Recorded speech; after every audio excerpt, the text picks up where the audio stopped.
Hello, ladies and gentlemen. Hello, ladies and gentlemen, and welcome to the 387th episode of the GeekVerse Ooh. podcast. I am. Oh, shit. I had one. Oh, I am the Cap, Trash Snail. Shout out to only my personal people that may know me. Right now I'm rocking a haircut that I rocked in 2011. So I thought 10-year anniversary I'm doing it. It's inspired by Captain America. If you look at First Avenger, the way it's parted and everything like that, pull up a cover. That's what it is. I thought it was Uncanny. like a gust of wind, like hit your No, brow. it's the part that way. Funny enough, I started doing the part when I saw Ryan Gosling, but then I saw First Avenger. I was like, you know what? I want that hair. And this was a big thing at Best Buy. The cap, hashtag the cap, was legendary. I had a comb at all times. This is how I start blow drying my hair. Emily really likes it, so that's always good stuff. There's a part in it, is what you're saying? I don't see the part in your hair. Oh, and there's the part. Okay. Oh, there's the part. Look at that sexy part. In the Red Sea. I am joined by the man in his pajamas. That could be either me or him. I am That looks definitely like in my pajamas. Yeah, I was gonna say. Are you saying this is pajamas? Come on. It looks like a pajama shirt. I wore this today at work. I made One money with butt this ass shirt. nude. No. Just sacks out for the boys. Yeah. I am Superman, Kirklin.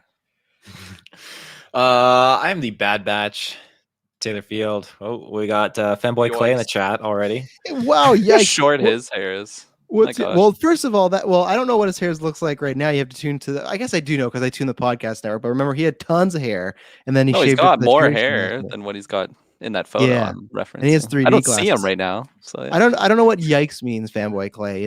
More context. But yes, ladies and gentlemen, this is a newscast. We're trying to make it a fun one. There's some serious, not too much serious. We're gonna find a good way to make fun, but there is some meaty topics to talk about up front. So we're talking about Superman controversy.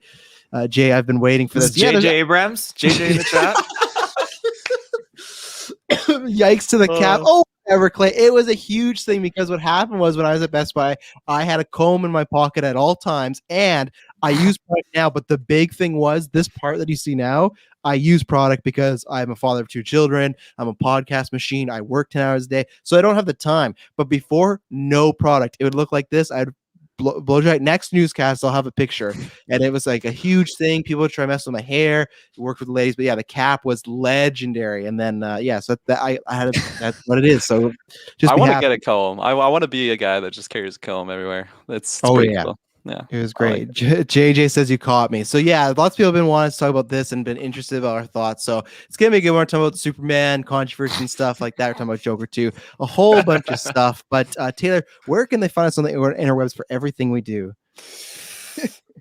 Ladies and gentlemen, you can find us with your internet connection in the search bar. GeekVerse.ca is our home base. GeekVerseCast is our Twitter, and GeekVerse is our Facebook. Be sure to check us out on our Facebook because we have lots of awesome content popping off, including, and I'm going to start just popping it off now, but I do have a special possible poll that I'm going to be, even these guys don't even know what it is. I'm super excited for it.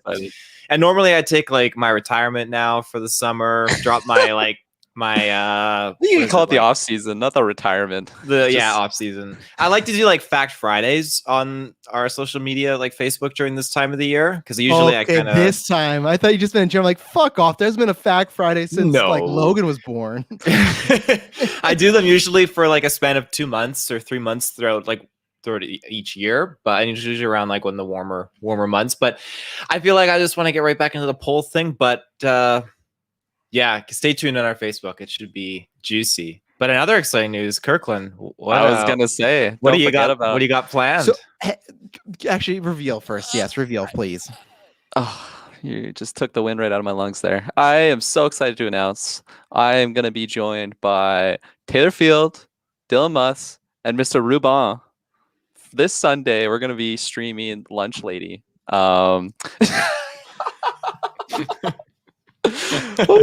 Yeah, we are going to be running away from that lady this Sunday. I'm really excited. I don't really know what to expect in this game. I'm sure there's going to be some screams, there's going to be some laughter, and it's going to be a jolly old time. So probably around noon, I would surmise. Something like that is what we're shooting for. But anyways, just stay tuned to the socials, and it's going to be a hell of a time. And Go check it out on Steam, Fanboy Clay. It's like a $5 game, so I'm sure we're gonna get our $5 worth out of this one. Taylor, can you probably might not know how to do this on the spot. Can you give me the one? You know what that means in Hollywood? That means make my camera the biggest. Can you just do that for me for this right now?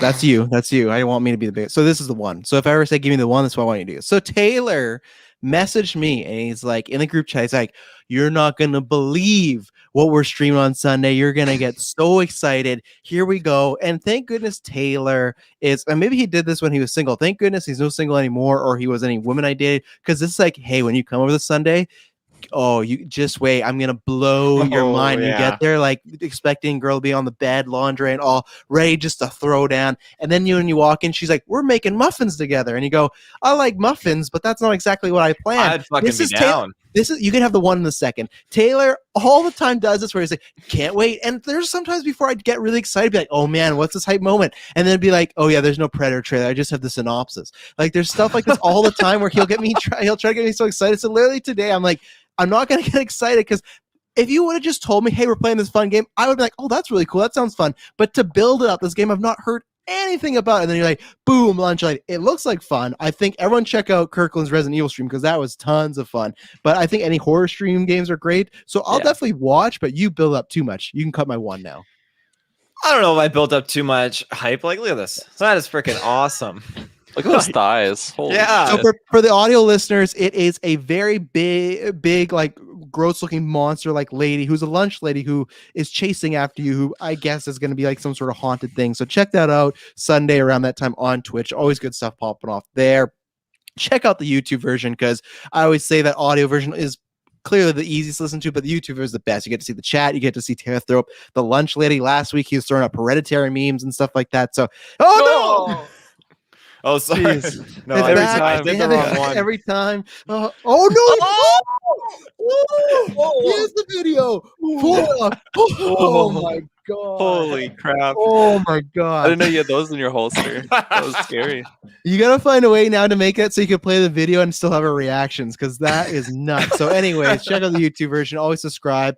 Because as of right now, too, you can watch the podcast network shows on there: Marvel Alliance, Star Wars Alliance, DC Alliance. The podcast network is 7 days a week, 9 shows. We got our 1 year coming up in June. We're gonna do an After 9, June 5th, of a big crossover of GV and GUA, and we're just gonna have a fun time on After 9 and just talk about the network, bullshit around, and just have some good times.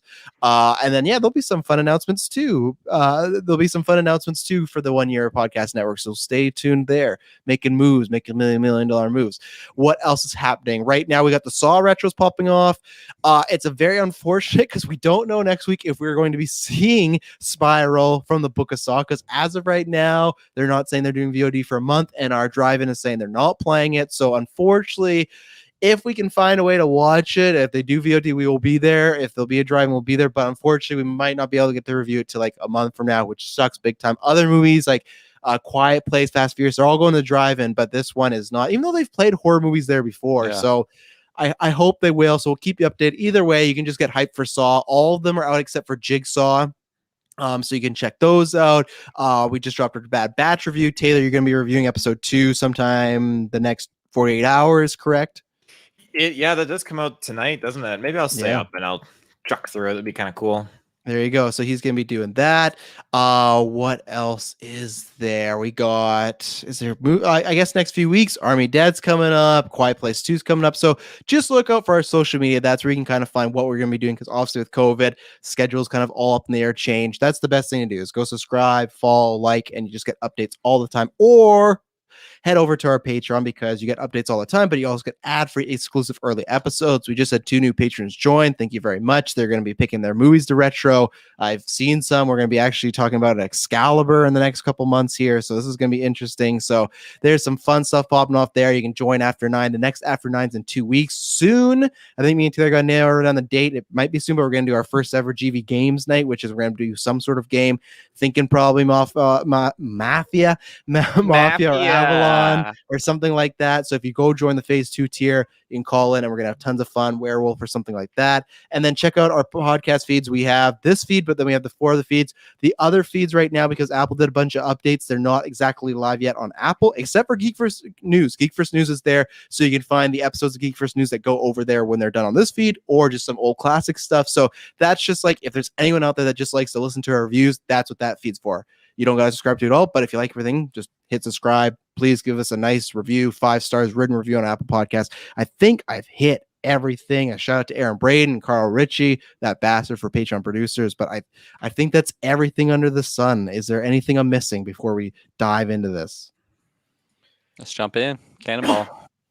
All right, so we're going to talk about this big thing up front. We're going to talk about Superman. So a few days ago, and I think the best way to pitch this is because I'm very torn on a lot of thoughts. So you guys are going to be almost like my therapist here. I'm going to talk you through what happened. So this happened on Wednesday, where Hollywood Reporter put out an article of like the future of Superman. And they put out this article as like scoops, but it's probably more or less like Warner Brother gave them some scoops and whatnot. So an article came out a few months ago that, okay, they're doing a Black Superman movie, J.J. Abrams producing, and Kenosha Coates is writing it.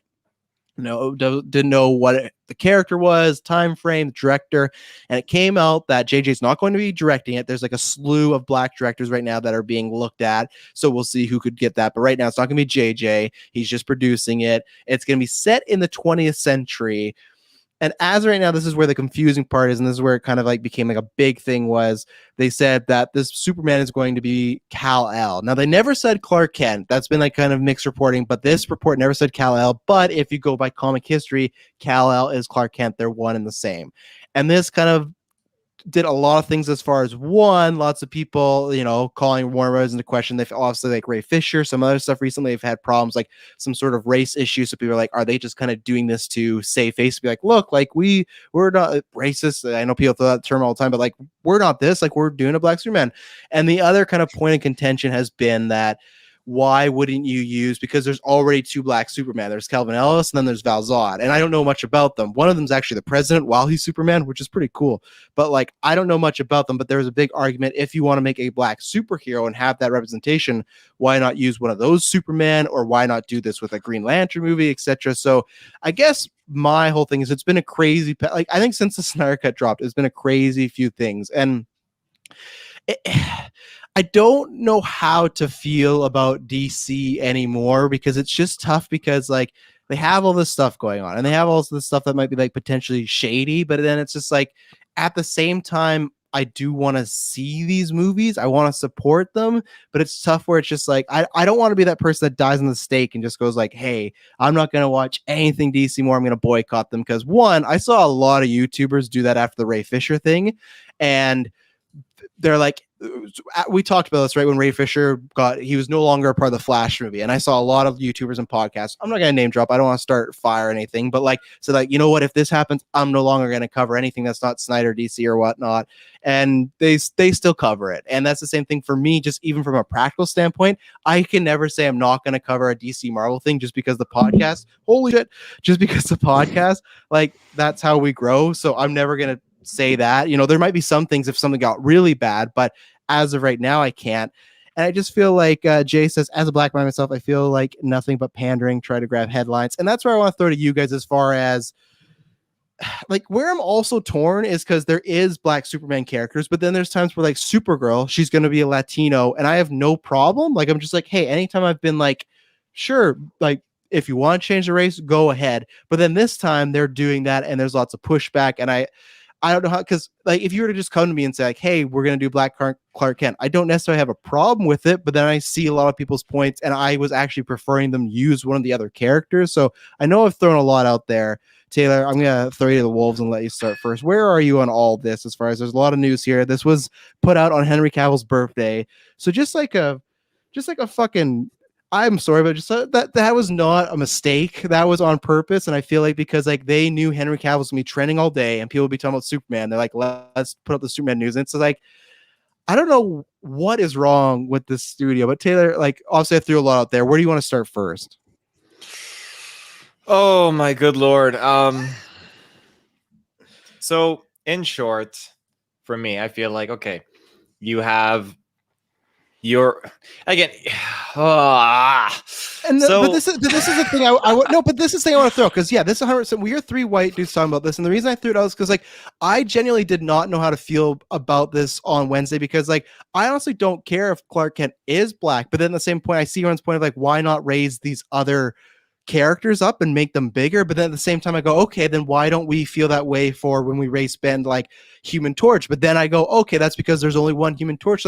I've gone back and forth. I've seen a bunch of arguments that make sense. That's why to me this isn't us trying to be you're right or wrong feeling about this. I think it's just us about to have a conversation about all of it, because I'm still unsure about how to feel all of this, because I want to see all these movies. I'm not the boycott guy, but at the same time it's if they are kind of capitalizing and kind of doing the whole we're being diverse for the sake of diverse and we're on Front Street. It's it's just such a tough pickle to be in, Hello, Truth. Nice to see you. I mean, just earlier when I was just doing some research on if there ever the different interpretations of Superman, whether it was a black Superman before, and the one that I pulled up was Calvin Ellis seemed to be the president. That was the one you were talking about. But it says his Kryptonian. So cool. Oh, it looks so sick. It says his Kryptonian name is Kal-El. So well, here's the thing. It's Kal-El with no dash or something. That's right? What it is. It has no dash. But the article reported that it said Kal-El with a dash. Now, here's another thing I wanted to say is that the article to me was kind of poorly written, because at one point it made it sound like the Joker and Robert Pattinson's Batman are in the same universe. So it might have literally just been this writer has no fucking clue about they might be doing the Kal-El with no dash, but they have no clue, right? So they just oh, that's the way it's spelled. These guys they report on this stuff, but lots of them aren't fanboys. They're just doing their job, right? So that's what it's we don't know for sure it's Clark Kent, but that was the big stir up, is if it is Clark Kent, why are you doing this? Yeah, and I mean, it just made me want to pose the question of, if they have the same Kryptonian name, is this just kind of a multiverse, separate from the Clark Kent that we know? It is, yeah. Okay. In this article, it said that it is like the Batman or Joker. It will be separate from the DCU. Yeah. I mean, if they go that route, I don't. I mean, to begin with, I don't really when I first saw that of the doing black, even if it was Clark Kent. I'm just okay, what's the problem with them changing the color of his skin or his ethnicity? It really, I don't know. I'm kind of in that boat where I feel you can kind of get away with that. Just because the original interpretation of the character was drawn with white skin, I'm not offended. But if they switch it up, even if it's the exact same guy, even if it is Clark Kent and we have a Lois Lane that maybe she's a different ethnicity, with that. And personally, I don't think that takes away from my enjoyment of seeing Henry Cavill as Superman in the DCEU. I'm excited because I do like Superman and I do want to see him done well, and I want to maybe this is gonna be my favorite interpretation. It's gonna be tough because I absolutely love Henry Cavill, but you're gonna say something. Well, no, and I had that feeling all day too, but then I saw some of this where I was back and forth, where someone pointed out okay, let's say we go back to the MCU and Civil War. And they said, instead of us bringing in Miles Morales ever, which they will do, we're just going to make Peter Parker black. And that's where I've seen the counter where it's why don't you use these other characters and make them more Calvin Ellis?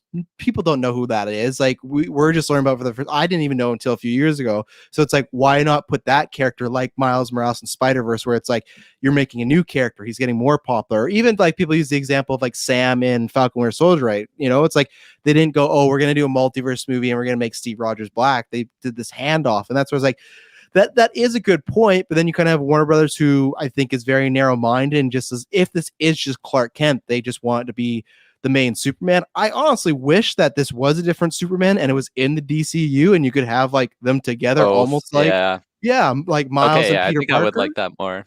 Yeah, so it's that's what I mean. I see both sides, because I'm the same thing as you. I don't on the surface care of because I've never really cared about other characters being race swapped, unless it's hey, we're casting George W. Bush and we've casted Jamie Foxx, and you go well, that doesn't work. It's the same way we're making Obama and Gordon Ramsay is going to play Obama. You're that doesn't make much sense either. So it's if the race isn't important, I don't really care. But then I see people's argument as far as, well, why not raise other characters up? And it's just this whole whirlwind of so many opinions and thoughts and emotions about this. No, that's a good point. I mean, you're kind of winning me over just on that argument, because I kind of look at it as I mean, I have like surface level knowledge on like comic books, particularly with like the DC ones too. I've Yeah. never really like opened a DC comic book before, so I just had no idea that there was these different interpretations. I feel like I'm just kind of going off of the assumption that like comics kind of started being written like what and like 60s, predominantly 40s. yeah, like predominantly white, like, you know, writers, I'm assuming. Oh yeah. So Yeah. so like all the characters would be like white people, I'm assuming. So that's where I kind of was making the argument of like I don't mind them just like changing them because like at the end of the day they're just humans. Like it doesn't mean like they're not superheroes because they're white or they're you know what I'm Yeah. saying. But no, I definitely agree with you after you made that point of like they have these other characters that they can draw from, whether it's you're using the Miles example.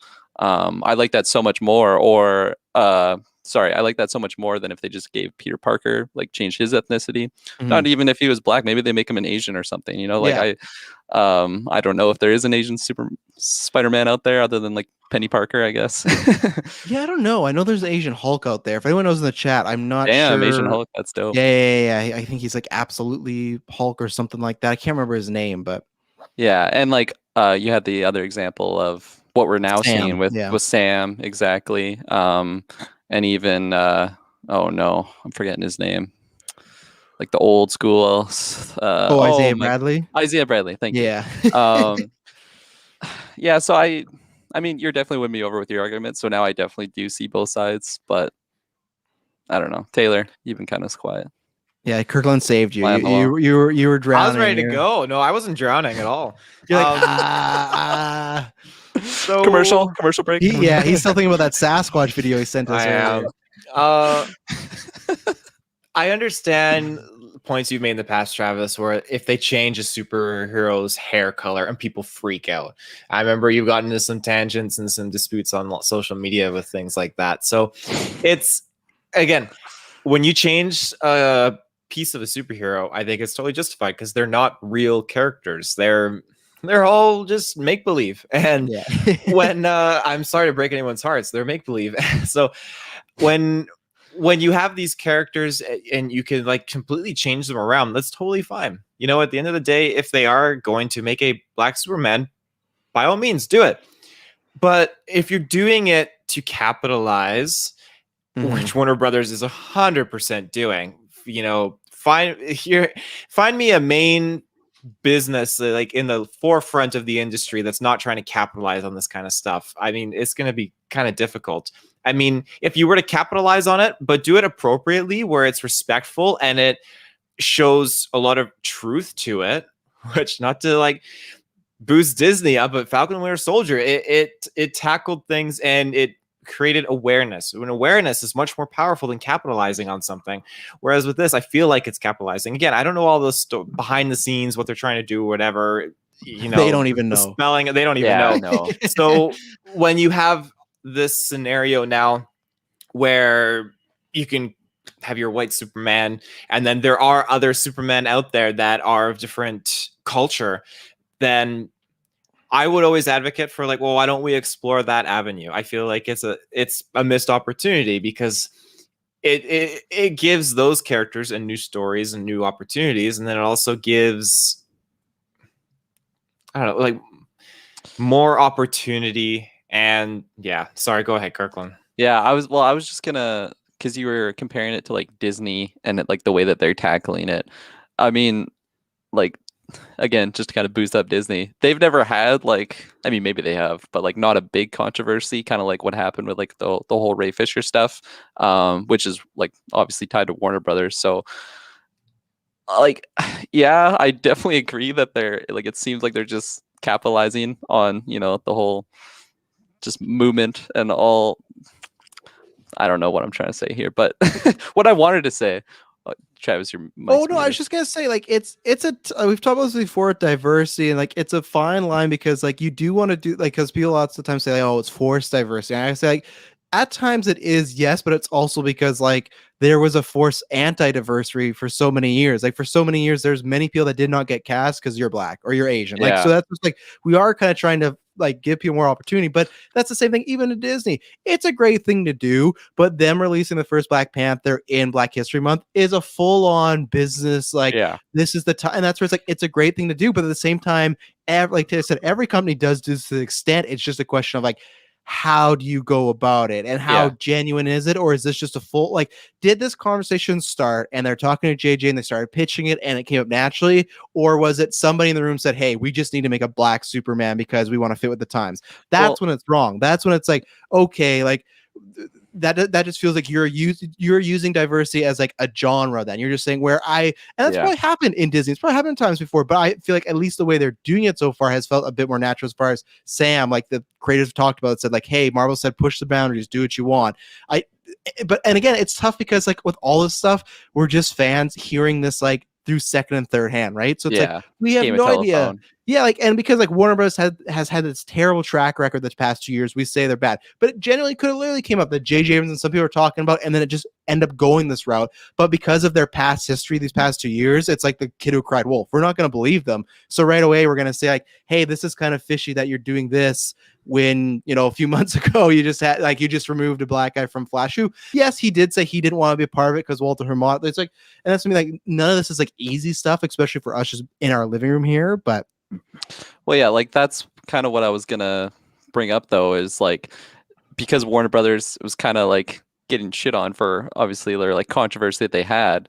Like, does that mean that we just can't allow them to cast like a black Superman? Like you know, like going forward, like when does the line get drawn? Like, do we have to wait 2 years until I don't know, the dust kind of settles and they're like, okay, now they decided to do a black Superman. Oh, that's awesome. That they're not just doing that because of, you know, they got flack and they're just trying to save face or whatever it might be. Like, I feel like to an extent, like you can't just say, oh, anytime that they're gonna be putting out, you know, cast like a black character, they're just assholes for that reason. Like really, like we just can't ever accept that they're gonna have some like kind of what you were saying right there. Yeah. Well, and that's where it's so hard because it's just like because then like you could argue like, yeah, they're doing that so no one can call shit on them. They're doing this because like, well, we can't say anything bad about this movie. But then it's the same time, it's like we're in this difficult situation where they've had these issues and we want to be like, okay, you know, they've clearly done some wrong things, or at least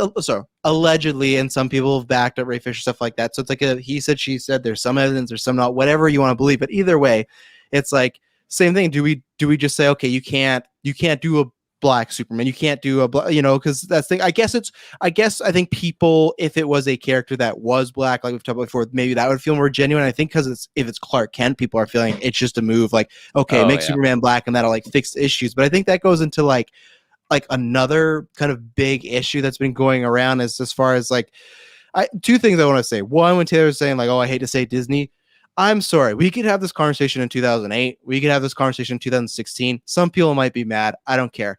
You can say whatever you want. We can talk about it on a film per film basis. But right now, if anyone wants to try and make the argument that Warner Brothers is even in the same class as Marvel and Disney, you're fucking insane. You really are. Like, I'm sorry. I don't want to say you're stupid, but you kind of are. When like this week, Marvel showed this huge slate. And like, if you look at from now to 2023, we have like 50 million things. And yeah, of course, sure, directors have left. There's been creative differences, but there's never been, like Kirklin said, as far as we know in the public, never been this massive issue where it's like, hey, something with race or sexual orientation, something like that.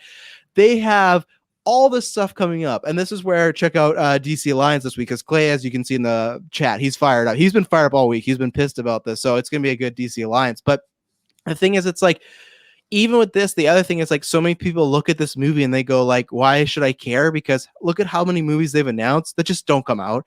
And that's the thing where it is stuff like this may never see the light of day. Like a few weeks ago, they canceled a few movies, you know, that were in production for a while. There's like, yeah, we're not doing The Trench. We're not doing New Gods. And it's just like, yeah. So it is stuff like I want to get excited and I always will just for, okay, cool. Another Superman movie. But it's like Marvel, we know like 100%, 99%, if they announce something, it's happening. Maybe someone gets recast, maybe like Inhumans changed to a TV show. So I don't care. People can make that argument. And I feel like that's definitely going away because this week's been a lot of, I think, DC fans just being like, man, I wish we had what Marvel had. Not like the same movies, but just like this like plan and this like we know we're gonna get The it. plan, yeah. Well, yeah, and just like leadership going forward. And two, before I throw it back to you guys, because it's been a bigger thing, is like people say like people, let's say that the not the worst, but how they feel the worst about DC is like, okay, well, I can't support Warner Brothers. I hate their leadership. They're the worst, making all these bad decisions. I'm not going to support this movie. And this is the thing, I hate to say it, and some people may give me flack about this again, but this is where you're in a rock between a hard place, because sure, you may not go see the Black Superman movie, and you may go, I'm sticking it to the man. See, you didn't get my dollar. If you go and see the Batman next year, that same person that made these decisions is getting that dollar. If you spend money for HBO Max and watch Suicide Squad, you're getting that dollar. And that's where it's a tough thing. I've had this problem with WWE where it's like, I was a fan for so many years and they made bad creative decisions. They made like a month ago, they just fired somebody and they sent their belongings to them in a trash bag. And it became this huge thing in WWE and social media of like, wow, like not only did you fire this person, you sent their belongings back to them in a trash bag. And that's super shitty. And I've done things like I've canceled WWE Network. I don't watch weekly. But when I watched WrestleMania, I watched it on the WWE Network. And guess what? All my money I spent went to them. And I hate that. But at the same time, it's like people make this argument too. It's like they hate the creatives, but then it's like, what about, what about the new cast and crew working on these films that have nothing to do with this? What about the director? And that's where it's tough. It's like, I want to support the wrestlers in WWE, but then I hate a lot of things they do. But that's where I just want to say, like, people at the boycott things, if you're going to do it, I completely respect it. That's up to you. I don't think you need a cancel or hashtag cancel event. If you want to do that, that's fine. But it's just like, if you're going to boycott, you got to stick by your words. Because if you support DC films in any way, you're kind of screwed. And we've talked about this before, right? With J.K. Rowling and all this stuff. It's like, where is your line? And for me, it's tough because I do support these issues. But like, and this is where you can say I'm a hypocrite. I'll say you're 100% right. There's no way I'm not going to go pay to see Michael Keaton in the theaters next year. There's no way Michael Keaton's back as Batman. And my childhood, and to watch that with my dad and maybe my daughter, like, I can't do that. So it's like we're just stuck in this shitty situation where this leadership sucks. But it's like, yeah, like the Batman, that trailer looks great. I can't.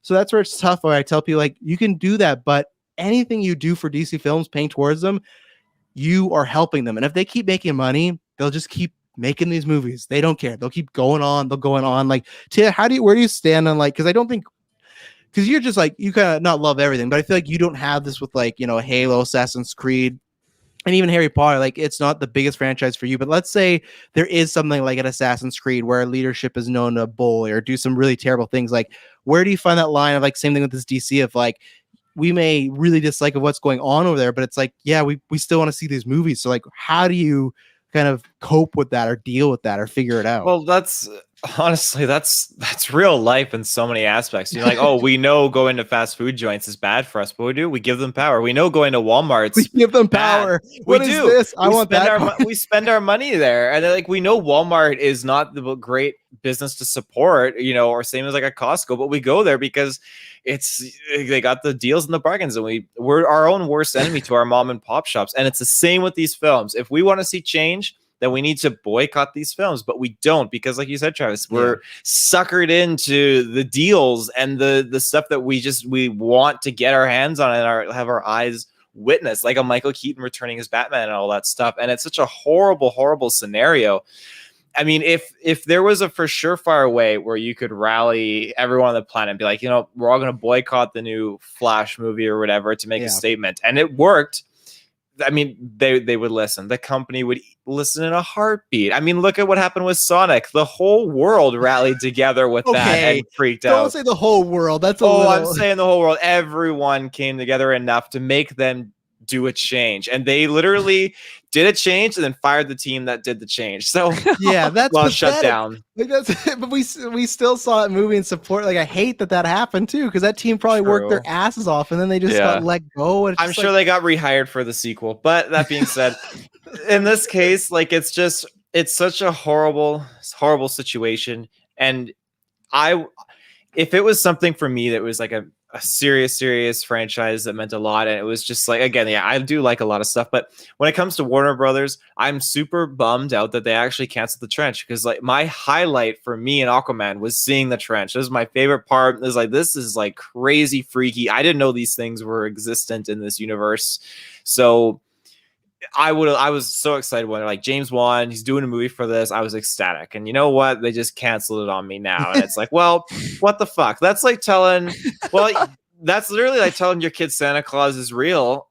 Actually, no, because it's my muffins analogy. It's the come over. like I got something good muffins for you this analogy, weekend, yeah. and then you get there, you're like, well, I like muffins, but I really wanted some trench action. You know what I'm saying? And she's like, well, I threw out the trench. We don't need the trench, right? We got muffins. It's like, I guess I wanted to go down under, but.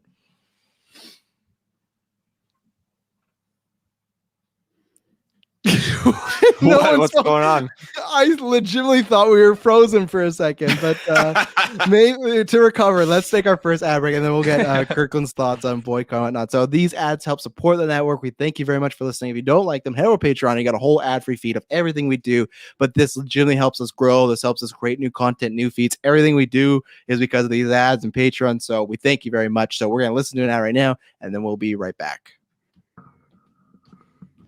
All right. So, Kirklin, what are your thoughts on how do you go about sending a message to a company, but then also wanting to pay to see their movies? You know, like that's the thing. It's like, and that's where it's tough. Where I say, like, don't do a cancel event on Twitter, and that's where it's like, that is a way to send a message, and that is true. But I feel like there's a different, like, I don't know. There's two type of events, and I guess there's a fine line between important and maybe like what it would be like feeling you're owed something. There's one word that would feel like you say filling your oats. No, feeling like you're owed something. Like what was the like one word that would describe that? You're oh my gosh. I know I have it, but I don't have it. But you entitled. Like that's thing. Yeah. And that's where it's like the cancel HBO Max, and here that's an example. Give like, so we don't know the Snyder Cut numbers, but if that's more of a chance that, hey, maybe they didn't do as well as they hoped or they weren't as big. That's where it's like, that's kind of tough for us to be like, you can make that event, but it's just like, what is that the thing? You want to cancel it? I don't know. Like, to me, I would just say, hey, I canceled and tweet about that. I don't know how it has to be an event, but like I said, Kirklin, what do you do as far as like, you want change in the company, but as long as we keep giving them money, there's not going to be much change, you know? You're pretty much stuck between a rock and a hard place in that situation, right? I mean, I definitely agree with what you're saying. Whereas if you truly, truly believe on and you want to die on that stake, like, don't support them in any way, shape, or form. Like, cold turkey. Because like you said, like that money from HBO Max, it goes to them. It goes to those higher ups that are, and you know what? Unfortunately, a lot of those like executives, maybe I shouldn't make assumptions. Some of them may have like racial thoughts and like are really set in their old ways. And it's like, unfortunately, that's just the way the world is. Some people have those thoughts. It's really shitty. It's a really shitty thing. But that's the truth of it. There is those people out there. And unfortunately, a lot of those people are ones that make decisions on like a higher level. You know, they're the executives. I'm not saying all of them are. It's, you know, just open up your internet or Facebook. You can, like, the fact that there's still people that are in the KKK show you right there. We are in 2021 and there's still like terrible archaic way of thinking. Like, it's so ridiculous. But unfortunately, that is the case. So I do agree with what you said earlier, whereas if you truly believe that, you can't just flip-flop and be like, fuck all these guys, you know, nobody should be paying them. And then meanwhile, you're getting your ticket to go see Batman because you want to see Robert Pattinson. I am in that camp. I'm not in that camp. I am in the camp where I want to see Robert Pattinson. But I'm not so attached to like this universe where I am seeing everything and I'm so passionate one way or the other. Like, when I see the Snyder Cut was a big surprise for me. I didn't expect to like it whatsoever, and I absolutely loved it. Robert Pattinson, I have high expectations for that Batman movie, especially, you know, Michael Keaton, all that's like all that news, like that gets me excited. But like a lot of these TV shows, like I really, it's not that I don't care. It's just like you only have so much time in your day, and I choose to spend it in other areas. So I 100% agree with what you said earlier, Travis. I haven't seen Shazam yet. I will have to when we retro it. So that'll be fun. It's not like I'm hating on that movie either, but like for whatever reason, it's a fine movie. It's don't worry about it. It's not worth the time. No. Fanboy Clay says one of his kind of responses was, as soon as Warner Brothers issues apologies to individuals that they have been fired because they are black or difficult to work with, AT Clean House, that's when I'll start trusting Warner Brothers cast black individuals. that's the perfect world, right? That's the perfect world where they come out and say, we're sorry, we screwed up, or we've got rid of these individuals, whatnot. But that's tough because you almost have, if it's some people that come out and say, hey, we're getting rid of those individuals, then fine, that could be a thing. But if it's some people coming out like, hey, we've screwed up in the past, the reason it's just not going to happen because like those are people kind of trying to say like, hey, we're sorry, we were racist, and then that's going to be like, well, you're kind of saying we're being racist, or just stereotyping and stuff like that. That's where it's like, I don't think you'll ever get anybody saying that about themselves. They could say about other people, but then I think you have to have a smoking gun where someone has like a tape or a text or a email to be like, hey, we like this is gonna come out, you need to apologize now, or you get like that happens all the time in politics, right? Where someone will for some reason be like, oh, I'm sorry for all these affairs I had, and then an hour later it's like, here's the fucking dirty footage or stuff like that. So it's like I don't think you'll ever get an apology unless there's like some huge shift, but it's just like, again, huge shifts would have to be something like, yeah, all these movies failing one. And this is the thing we always talk about. This was the same thing with the Snyder Cut. If you don't have Twitter, if you don't listen to podcasts like this, you probably have my parents have no idea about this. My sister's no idea about this. My aunt, so in my household, even Emily does, and I tell her a little bit, but just because she's like, she just is there to watch the movies, right? And there are millions of people that are just like that. They will not care. They'll see, okay, it's Superman. Okay, he's black this time. There'll be some people that won't watch because that, but some people like, okay, cool. I just want to see a good movie. It's the same way with Joker. There's all this chatter of online. It's gonna make people violent. We shouldn't make this movie. Yada yada yada. But at the end of the day, it's the biggest rated R movie of all time. You know why? Because the majority of the world that people saw it liked it, and they told enough people, hey, you should go see this movie. So at the end of the day, like this Twitter stuff, unfortunately, it's not gonna. Like, that's where I said it'd be like a leak of an email or something like that. This stuff, no one knows. Not nobody, but like the majority don't know about this, you know? Well, like an example of that situation, of that ideal situation, is like what happened to the past. I don't know if you know basketball, but like the NBA Clippers owner, Donald Sterling, like he literally got caught on video or like audio tape of like him being racist. And what did that lead to? He literally was forced to like get rid of his team. So like, that is so rare, though, I feel, for like the amount of individuals that are out there, and especially in a big company like that, for them to like you almost need like a wild witch hunt or some crazy shit that just is so unrealistic. And I don't know, I am an optimist. I like to believe that maybe just as we, progress in age and it just kind of gets weaned out. I don't know if that's the right word to use there. That is the hope. Again, it's kind of like a golden dream, a little optimistic there, but because it like you can't get everyone on audio. Like there's going to be people that live. People are trained for it now. There's been enough screw ups and whatnot for people to know, like, I can't text this. I can't, even myself, like, I don't care. I'll break the fourth wall. Anytime I send a nude picture to my fiance, if that's the case, there could be some fucker out there that goes, I hate GeekVerse. I hate Travis. Yeah, Kirklin's ready. Yeah, but he can't cancel me because the cock's so big. He's like, people are just gonna love it. So what do I do? But that's the thing. Like, there could be some person that just hates my guts and go, you know what? I know enough. I'm gonna hack into his cloud and then go out. So anytime I send a picture, I know, okay, is this something you want to go out there? And if people really want to see me naked, that's great for them. Check out our OnlyFans. It doesn't exist, but one day. So I wanted to circle back to Mr. Cavill. So like.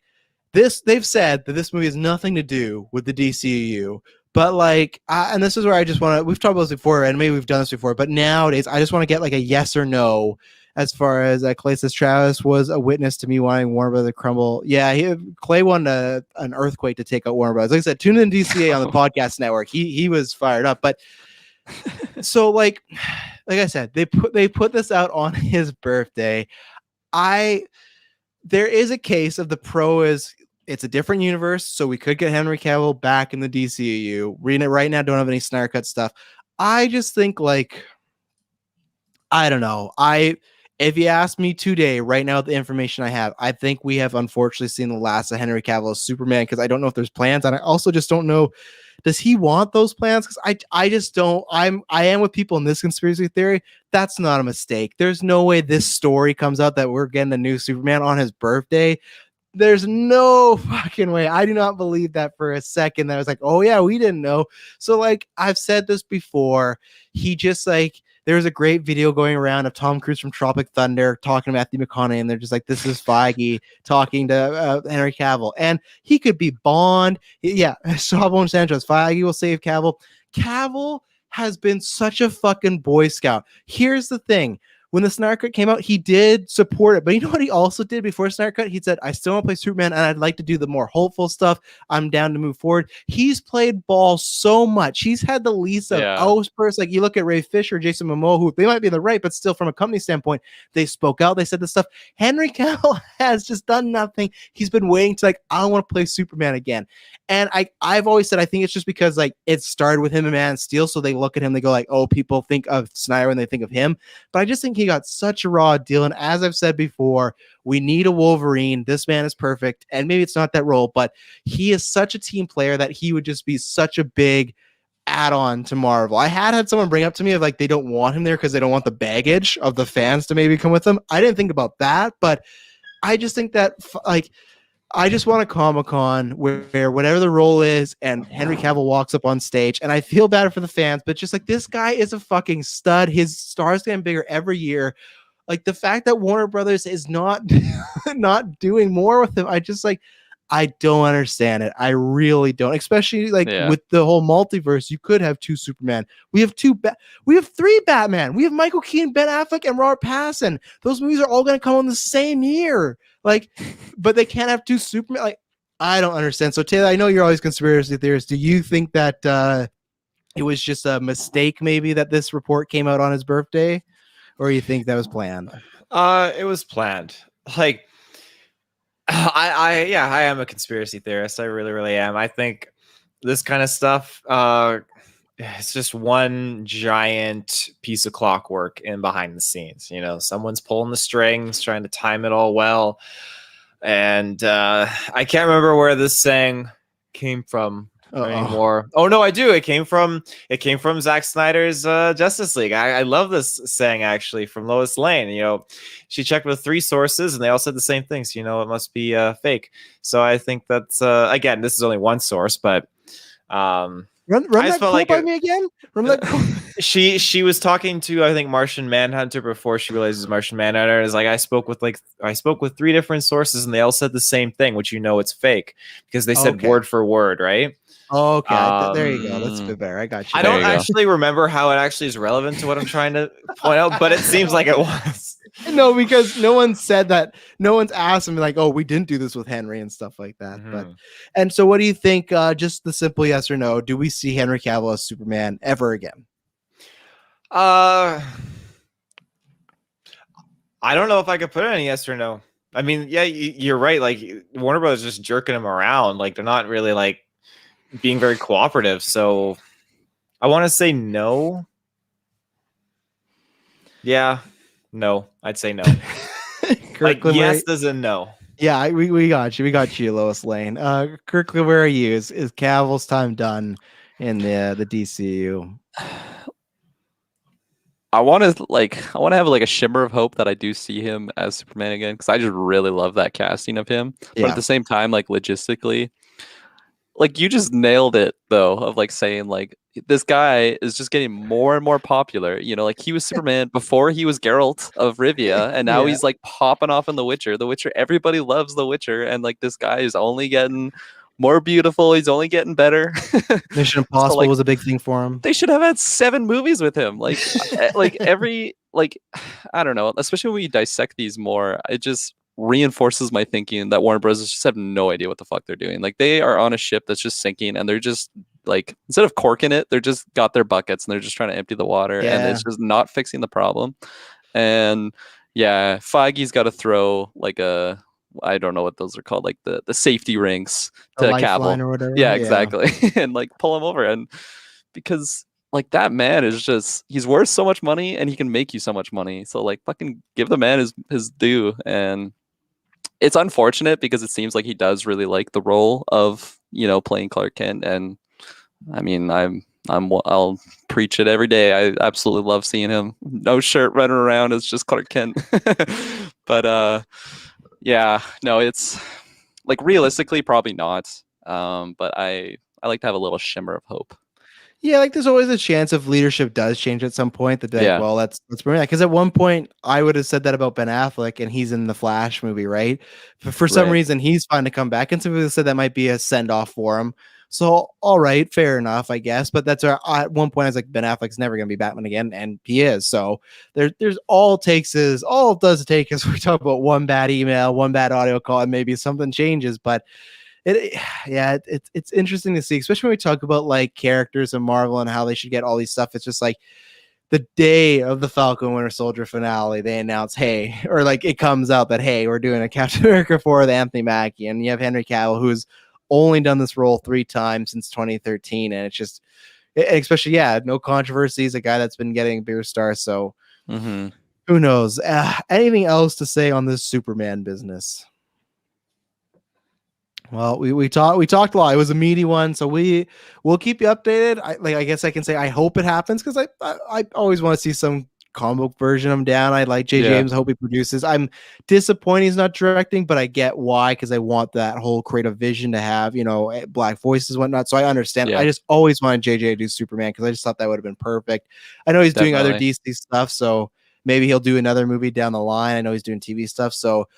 We'll see. The other thing that was also in this article is while they were mentioning that, hey, this will be in a separate universe, it made a comparison. It'll be in a separate universe like the Batman, like Gotham PD, like Joker, and its planned sequel. Now, we had heard this right after Joker around Oscar time, but then everyone kind of said, no, it's not happening. Even though Joaquin Phoenix has said like he'd not be opposed to it, but they kind of did this because like Oscars look down on franchises, so I think they said that because they didn't. It might be true. There's no sequel, but I think they also said that because they wanted to help his Oscar chances, which it worked. He won an Oscar. So I want to ask you guys now. We are, coming on 2 years removed from that movie. Taylor, you love the movie. Are you still in the mindset that we need more, or have you kind of changed your tune as far as? And again, this is just a little report. Might not actually be happening. We have no like official announcement, but this article did say like, hey, it's still planned. And hey, lots of things are planned, as we just talked about. The Trench was planned, right? And then it was no plan anymore. So like, all it takes is for Joaquin Phoenix just to be like, hey, I'm not doing this. H-Town, before we moved on, said, hey, I'm black, and I think the whole black Superman thing is disrespectful. And that's been a big thing I've seen, because it's just like, H-Town, if you go back, I'm not sure if you've been with us the whole time, or if you go back to our conversation later on, but that's where it's tough for me as like, as a white guy, I can't be like, well, this is disrespectful, or this is the right thing to do. I just kind of go like, okay, I don't have a problem with it if it happens. But at the same point, I see people's point of, there's other characters. And that's where I definitely lean. And I saw that a lot this week from DC fans that are black or, half like whatever it may be. And I like, it's a tough thing. And that's where it's like, it's a life thing where it's like, I can't make that call. So you can go back and listen. But I 100% get it. But Taylor, like I said, Joker 2, is that something that still interests you if it were to happen? Oh, he's showing the Blu-ray, kids, everything like that. $24.96. Look at the $24.96. I tried to peel that off and I couldn't do it. You can see the corner dented there. You try heating it up a little bit, like not so much that you'll melt it, but I didn't want to light the. You gotta lick it. That's the rule. You just gotta lick it profusely. So Joker 2, I have always been kind of like a big advocate for this movie to be a thing ever since I saw this one. I think there's just so much potential. I think like you got to do it. Like give us that 4th Batman. Let's just go fucking pass the hat trick and just go crazy, honestly. Right. Yeah. Right. The 4th Batman. The 4th Batman. So I feel like I understand the whole logistics with the Oscars. I don't understand. It just seems kind of weird how they frown upon like it's just franchises. A political thing. Yeah. Oh, so get out of here! Get your politics out of the film. Not that type of First of all, you'll never get politics out of the awards. And second of all, no, it's just like a game thing. And also, just to bring up again, because this will probably happen throughout, but Lennox said, "I'm black. I don't see anything wrong with a black Superman because Clark is an alien," and that's the exact same way. Like that's where it's like I agree. So it's like I can agree with all these points. So it's a difficult, not difficult conversation, but it's an interesting conversation because there's so many ways to look at it. So. It's not clean, that's for sure. No, it's not a clean not at one, all. right or wrong, No, but so you're still hoping. So you hearing that the sequel's at least still planned kind of gives you hope. Oh yeah, I feel like there's so much potential. I don't know where they would choose to pick up the movie from, if it's gonna be right after the riots or what's gonna go on. My headcanon would be he's breaking out of the jail, and you learn that however you interpret it, that it wasn't all his own imagination, but it was all reality, and he's just bonkers, and he starts to get more crazier and just absolutely insane. And Gonna be carnage, some might say. Don't no. what's your hand?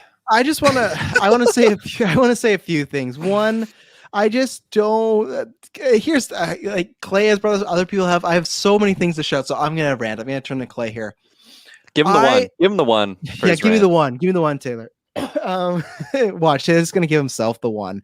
But here's the thing. So I guess I'm not alone. Other people, but when people do the whole thing of the Joker of like it could have been in his mind, I guess I just never took it that way of like there's a clear like showing of like this is what's real and this is what's fake. I've never understood like, okay, this could have all been not real, but okay, fine. As far as where they could take it and everything like that, I just don't understand. There's so many people like we don't, and that's fine. If you don't want a Joker 2, that's great, but it's just like we don't need a Joker 2. It wouldn't work. How will we do this without Batman? What would you explore? These are the exact same fucking things everyone said the first time around. How can you just do a movie without Batman? How can you do a movie about the Joker before he's Joker? No one wants a Joker origin story, even though Batman 89 fucking had one. Like people throw up all these things and it's like, well, first of all, don't just watch it. And second of all, if you're talking about Warner Brothers, who, yeah, maybe not the smartest thing, but as far as business, it's a $1 billion movie. It's the biggest rated R movie of all time. For any Snyder fans out there, it made more money than all his movies. It made more money than fucking Batman movies, you know, like it made more money than Batman versus Superman. And it's just like, I don't understand why people don't get that from a business sense when people, oh, they shouldn't be doing this. And I get from, okay, a creative point of view. My point of like the creative point of view is like Family Clay says Joker will be 80 years old if Batman is in this franchise. You don't know that. There's this kid that was like, what, 10? All you got to do is jump forward 10 years and the kid's 20. He's 16, 18. Like and especially like Clay and other people, like, if you guys read comics, you know there's Elseworlds and what ifs. Like they can do whatever the fuck they want. They could make Batman not have to be trained by ninjas and just be a guy. And the reason I'm still for this is because like they set up a world which I thought was great. And the thing is, like, I want to see Charles Manson Joker. People always do this too, like, well, he could never take on the Batman because he'd be a one-punch guy. That's the point the movie set up at the end. It's like, it's not that he's so powerful, it's that everyone believes in this guy. They broke him out of that cop car. They helped him get away with things. They killed the Waynes. It's like I said, it would be like a Charles Manson like Joker. You could introduce Harley Quinn as like a sympathizer. You don't even need the Batman. Like, I think there's so many ways, and I also just think it's just like you don't have to watch it, but the Joker has so many stories where it's like you can adapt so much stuff from it. But there you go. I'm done. Take rid of my one. Oh, and Lennox said, one. Oh, thank you. Oh, Kirklin gets the one. Answer this, Kirklin. Lennox says, should Warner Bros. Get a new actor as the Joker if they make crossover with the Batman? So Lennox, to be clear, are you saying like for Robert Pattinson's Batman, should they get a new Joker? If that's the case, I think they will. Yes. Take me off this one. I feel nervous. I don't know what to do with my hands. So yeah, like, do you think they'll get a new Joker for Robert Pattinson's the Batman? And it's confirmed that we're getting a Joker? No, but it's Batman. We're gonna get it. I've said this before, and I could be wrong. Maybe one day we'll interview Matt Reeves. I just think, myself as a Batman fan, if you are a fan of Batman and you're directing a movie, I think everybody in their mind has a Batman and Joker story they want to tell. And I there's no way Matt Reeves could look me in the face and say I have no interest in the Joker. Maybe that's the case, but I don't know. I don't see it. Even Zack Snyder, who like he found a way just to like, I'm gonna add this 2-minute Batman Joker scene in Justice League just because I want them to do it. You know, it's like that dynamic is so rich. It's kind of like, how do you not do that? Yeah, I mean, like for me, I look at it because we were talking about a lot there. I mean, you individually, yes. And like if there'd be like a Joker sequel, I feel like if we had Robert Pattinson and Joaquin Phoenix's Joker meet, I feel like there would have to be some distance between them, like whether we get like a Joker 2 just standalone, and then maybe Batman comes out, you know, killer movie. I'm just super positive on hoping that it's going to be a killer movie, but then maybe like the second kind of hints to something like that. Like I feel like it's kind of a hard, just I don't know, turn into just like mashing them two together. Cause I feel like for me, it would seem kind of forced. I didn't realize that our portraits got switched around there. I'm like looking at Travis. Ooh. Yeah, check out the video. Pick a tile, any tile. Check out the video for that fun. But I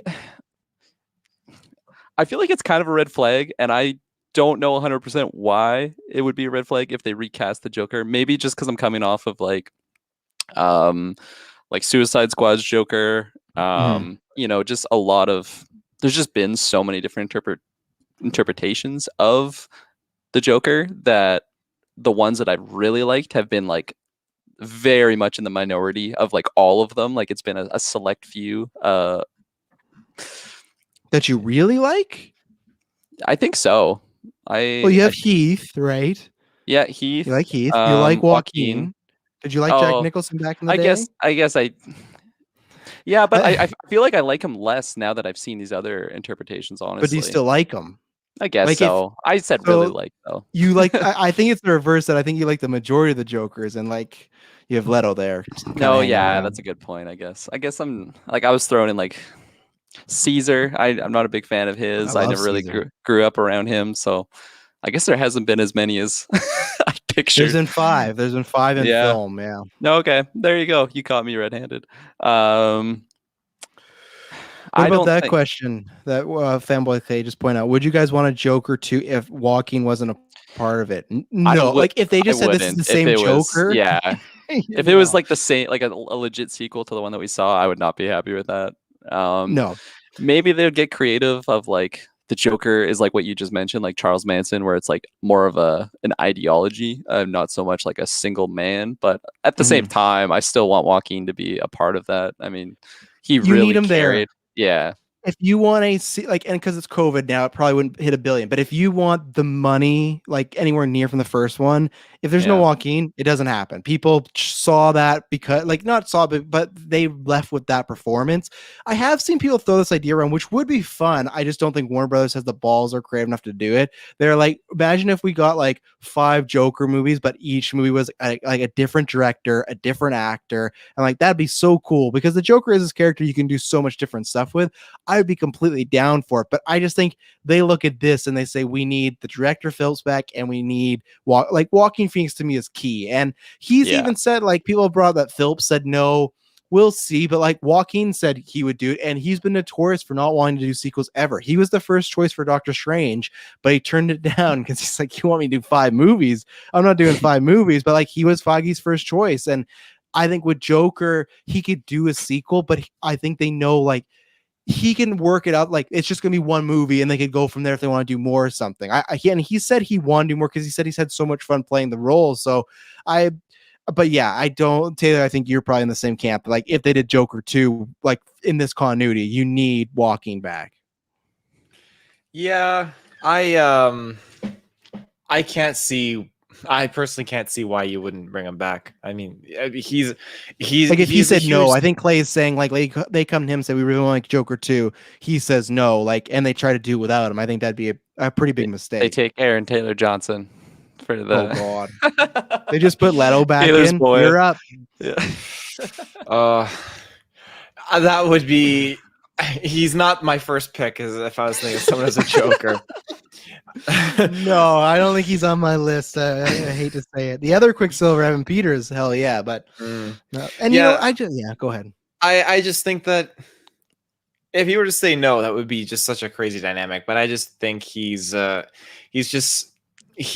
a huge selling point of that movie. The way he just delivered that role, and again, that is the character that would pull me to the theater. That is the actor that would pull me to the theater to play that character. Yeah, the name, just in what he's capable of. So that's who I want to see, and that's who I want to see like the story continue with. So 100%. Yeah. No, I like, especially when I just look back to that movie and like individual moments like that are so like etched into my brain that I will never be able to unsee, and that's both a positive and a negative. Because a lot of scenes in that movie are really messed up.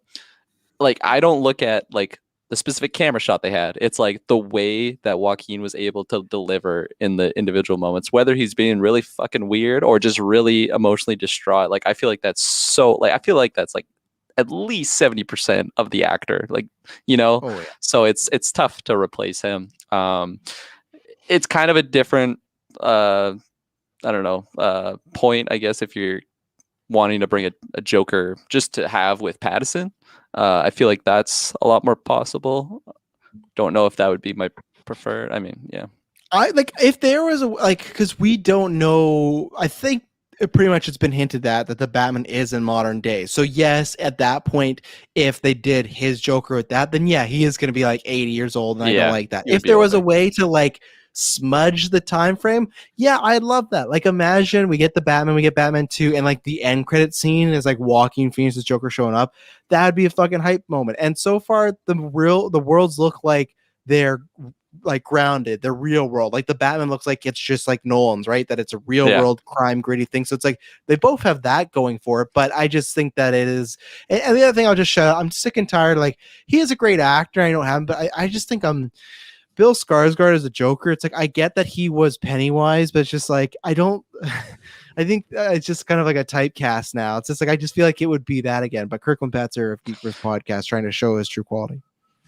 So they've confirmed that it is supposed to be modern day, because I remember like early on we were kind of talking about that it seemed, again, this might even be a dream that I had, but I feel like it was supposed to be like around the 90s or something like that. That was the rumor, because there's one point there's rumors there's a Batfleck prequel, but then it's like, no, it's just the 90s. But we don't know for sure, but it looks like in scenes there's people with like cell phones. Now, yes, there was cell phones in the 90s, but these look like modern day. Yeah, okay. Yeah, these look like modern day. So it's like it's never been confirmed, but I think more and more signs point to it is like around our time, whatever that may be. Because I was gonna say, if it's 90s, like that's a lot more like easy to fit in, like walking in there, just make him have some grays. I guess he wasn't young and spry.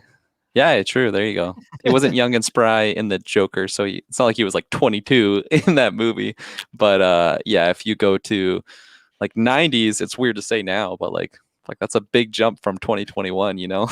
Oh yeah, he's just in his fucking wheelchair, just like, come on, Batman. Like, yeah, and Fanboy Clay says the only other person I want to play the Joker is Defoe. Oh, Clay, like, I agree with you, but I think that can't be true. He can't be the only person in the world you want to play the Joker. Like, I think there's like, I want Kate Blanchett to play the fucking Joker. I want them to do a female, like, I really want a female Joker really soon here. They've done it before, and I just think like the fact that Batman and Joker are kind of like Hannibal and Will, where they're kind of like have this weird like almost love thing. It's like putting the Joker as a female would be such like a flip of dynamic. But and then plus like Harley Quinn is like she's bisexual now in the comics, so like you could still do that story too. But Defoe, I want, because one, you get the Lighthouse reunion, but I've pitched this before that I think if we're doing a gritty Batman in The Batman, we should do an older Joker. It's been a while. We had Jack Nicholson, but then we had Ledger, Walking, who was 40, but I don't consider that older, and then Leto. And lots of people on the podcast are like, oh, I don't, and this wasn't you, Clay, but saying, no, you can't do old Joker. Like, what's going to happen? How are you going to fight? The Joker, even when he's 30, is a one-punch villain. He's not built on, he can fucking beat up Batman. It's how his mind, how he works things. So, like, if they announced Defoe, because he was rumored to play in the 80s, if he was playing the Joker, I don't care if he's fucking 80. He's William Defoe. Like, that performance would be crazy. So, so it's just like, I've been actually pitching, like, an older Joker for those are the two things I want next. I want to go back to an older Joker for some fun, or I want to have a female Joker because I think that would be fun too. But yeah, throw Defoe in there. Like he'd be, oh my God, like he's one of the best actors in the world. Like, how long have we been in Gotham? 6 days. You know everything I sacrifice. Anything else on Joker 2? Then we are going to take a second ad break and talk about some Marvel goodies. So we'll be right back. So, ladies and gentlemen, Marvel had a nice little preview this week. They showed off some dates. They showed off some new titles. You can check out Marvel Lines because I guessed it on there with Brent and Chris. So that's my in-depth thoughts. I'll also give some thoughts like the Marvels title is a fucking stupid title. I hate it. I don't like it. I did understand someone in Marvel Lines chat point out that Samuel Jackson kept Marvel movie talks about there's a singing group called the Marvels. So it's like, okay, that's kind of fun. But they revealed a few things that Captain Marvel 2 is now just the Marvels. Black Panther is now Black Panther Wakanda Forever. What was the I think there's one more title. Why am I missing it? Shit, I oh my god, I can't.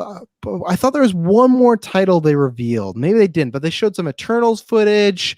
They show and they just Fantastic Four didn't have a date. So was there any of this stuff that they kind of showed off or announced that spoke to you, or did it not get you hyped? What was the deal? And how do you feel about some of these titles like Wakanda Forever or the Marvels?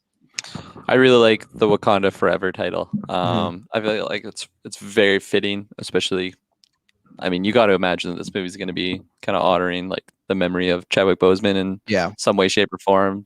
So just like, just remembering him forever. Like, I don't know. I thought it was just such a perfect title. Yeah. The Marvels. Marvels. Yeah, I remember. I feel like I'm kind of in the criticizing camp on that one. It just seemed a little okay. Like it could be so many different people. Whenever, I mean, like even when I was younger and I heard that there's someone just called like Captain Marvel or something, I just always thought that was kind of silly. Now that I've like, on Marvel Lines, I said the same thing. It's always been dumb that Marvel has a character called Captain Marvel. It's stupid. And then like, it's always been dumb. Marvel, like they just kind of like play along those lines. It's like, does DC have a character named DC? Not Mr. yet. DC or something. Yeah. So like that's kind of always been eye rolling. It's kind of gotten better. Especially after I've seen like Captain Marvel, I really like that character for the character at this point, not just for the name. But now it's like Captain Marvel, Mrs. Marvel, just all, I don't know. It's just always kind of weird to me. And when I saw that title, I don't know, I'll probably get used to it. And initial reactions. Initial. It's just a title. And like Clay said, like, could this be a standout so they don't reveal anything? No, I don't think so. I think it's the fucking Marvels, and I don't know. I just feel like it's such like a lazy title. Like I said, same thing with the name, but what about you, Taylor? Are you digging the Marvels? Because you already hate Captain Marvel. He's digging it. But remember, he hates Captain Marvel. Yeah, but he's gonna love this. That's my prediction. Well, with this film, I think that as long as it's done right, having so many different characters in there, then it's fine. Because you obviously have Captain Marvel returning to help be that familiar character that we already have learned with, to kind of like bring into the fold these other Marvelous, whatever you want to call them, characters like Miss Marvel and such. So I feel like that's just a way to kind of like help coax them into the universe. So I think it'll be good, because again, when you have a lot just kind of jumping in all at once, it can be a little crazy. That being said, Guardians of the Galaxy pulled it off pretty freaking well. Yeah. Ant-Man and the Wasp was the other one you're thinking of, Travis. Yeah. No. We knew that title. I swear, I thought we got another title reveal, but I'm probably just thinking the Loki being announced on Wednesday. There was Guardians Volume 3, but that's not really climactic. No, we knew that one. We knew that one coming. Yeah, I'm excited. Yeah, no, it was some cool stuff. I was wanting Spider-Man stuff. I had heard that there's hopefully gonna be Spider-Man stuff, but people just used the GIF just to promote there was news. And I'm very excited. You got Andrew Garfield, making some fun denials and whatnot. But sorry, Andrew. We know you're lying. It's the jig is up, but good try. Let's see. I think I have the last piece of news that I have, and then you guys can shout anything out. But Don't Breathe. So we only got like a little plot thing. It was like from an interview or something like that. But Don't Breathe 2 is happening. Now, here's where I'm going to be a hypocrite and say Don't Breathe 2. And it's fine because I'm not going to be mad. I'm not going to be riding the streets. But when I heard, we're making a Don't Breathe 2, I was like, we don't need this. I'm like the people with Joker. I'm like, this doesn't make sense. I feel like it's one story. Now, here's the thing. With Joker, the reason I say, hey, why we didn't need this is because in my mind, when I saw the movie, I'm like, look at all these possibilities. With Don't Breathe, I didn't, because spoilers for this movie, which is like 4 years old now. The movie and it's a bunch of stuff. There's a bad guy, he's blind, but the house has traps and everything like that. But anyways, it ends with our main hero escaping, Jane Levy escaping, and she's gone. They steal money and he's mad and everything like that. But the thing is, she leaves town and everything like that. And when she leaves town, the guy is blind. And yes, you could do that. But once she's out of this house, there's not much he can do to go and get her. So there wasn't much of a sequel. I thought, okay, maybe it might be new characters that come in this house, maybe. But the plot is that he is, oh my God, I don't even know why I'm saying this, but he's raising a young girl who gets kidnapped and he has to go and get them back. So the 2-for-1, he's going to leave his house. So it's going to be the thing. And like, I'm going to start off here, and these are spoilers for the movie. There's a big thing where the plot is there's these 3 friends. They decide, hey, we heard about a bunch of money at this old guy's house. We're going to rob it. Know why? Because he's blind. So it's going to be easy.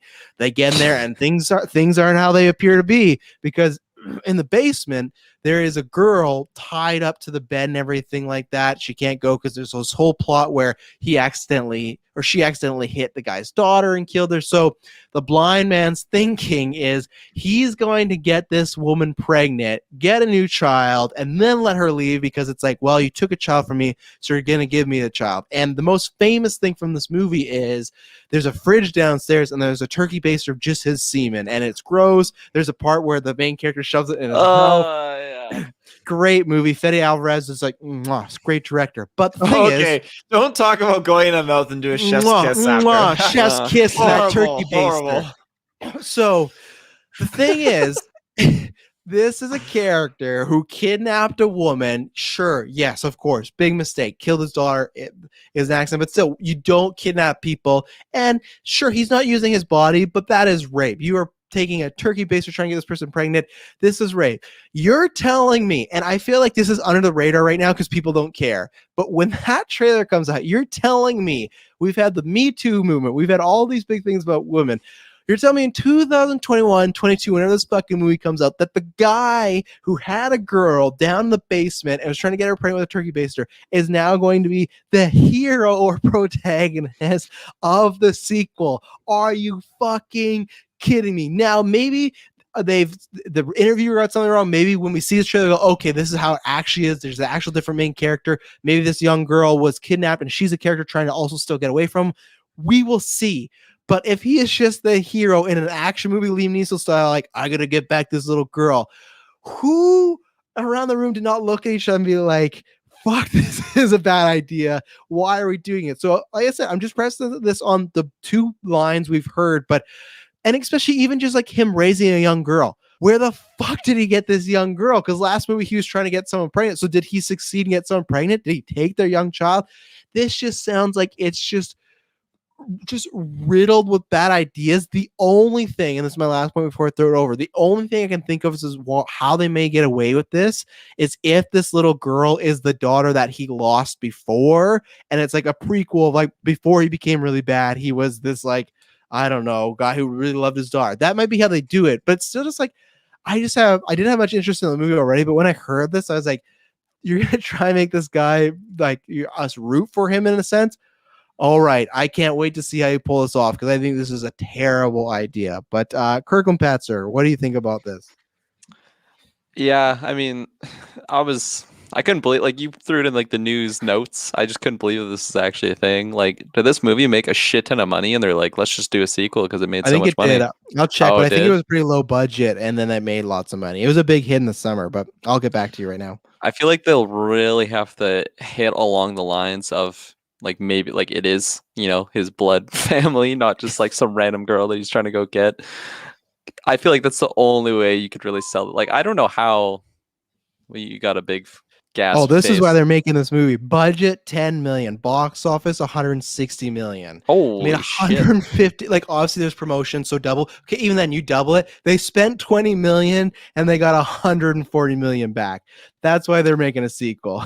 Okay, there you go. Yeah, but like, still, when you're in like the writer's room trying to like crack the plot. Yeah, I don't know, because like I did like the movie. I thought it was nice and like suspenseful, and it was pretty exciting. The little plot twist there, because again, it's like this guy is technically being robbed, but it very, very sus. He just has this woman in the basement, and like he even says the line, he's like, "I am not a rapist," when he has his like fucking turkey baster with his semen. It's very creepy, and like for me, it's gonna be really